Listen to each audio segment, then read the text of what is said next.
I think তুমি জীবনের এই বড় সত্যি কথাটা ভুলে গেছো, তাই কিছুক্ষণ দাঁড়িয়ে যাও, আবার একবার মনে করিয়ে দিই। আর সেই সব থেকে বড় সত্যি কথাটা এটা যে তোমার বাবা মা তোমার আগেই দুনিয়া ছেড়ে চলে যাবে, তোমারই চোখের সামনে, আর তুমি কিছু করতে পারবে না। আমাদের সব থেকে বড় ভুল কি জানো তো? আমরা ফ্রেন্ডস, সোশ্যাল মিডিয়া, মেয়েবাজি, নেশা বা নিজের কাজ এইসবের চক্করে পড়ে না নিজের লাইফে সব থেকে ইম্পর্টেন্ট দুটো মানুষ, নিজের বাবা মাকে টাইম দিতে ভুলে যায়, নিজের বাবা মাকে একবার আই লাভ ইউ বলতে ভুলে যায়, নিজের বাবা মাকে একবার হাগ করতে ভুলে যায়। বড় তো শরীর হয়, ছেলে কোনোদিনও বড় হয় না, মেয়ে কোনোদিনও বড় হয় না। তারা সারা জীবনের জন্য তার বাবা মার কাছে বাচ্চাই।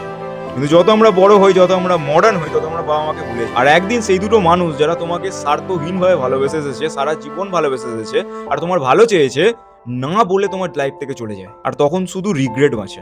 রিগ্রেট মাকে একবার আই লাভ ইউ না বলতে পারার, রিগ্রেট বাবাকে একবার জড়িয়ে ধরে না বলতে পারার কি বাবা আমি তোমাকে ছাড়া কিছু না, ইউ আর মাই হিরো বাবা, ইউ আর মাই হিরো, আমি তোমাকে ছাড়া কিচ্ছু না, আমি তোমার মতো হতে চাই বাবা। রিগ্রেট মায়ের হাতে সুস্বাদু খাবারগুলো খাওয়ার পরেও মাকে না বলতে পারার কি মা আজকে খাবারটা খুব ভালো রান্না হয়েছে, মা খুব টেস্টি হয়েছে। রিগ্রেট ওই দুটো মানুষকে একবার জড়িয়ে ধরে না বলতে পারার যে আমি তোমাদের ছাড়া কিছু না, আমি কিছু না তোমাদের ছাড়া। তাই আমার ভাই বা বোন যেই দেখছো, সময় থাকতে কদর করতে শেখো। যখন সময়টা শেষ হয়ে যাবে, যখন সময়টা পার হয়ে যাবে না, শুধুমাত্র রিগ্রেট থাকবে, না সেই মানুষটাকে ছুঁতে পারবে না দেখতে পারবে। সময় থাকতে কদর করতে শেখো।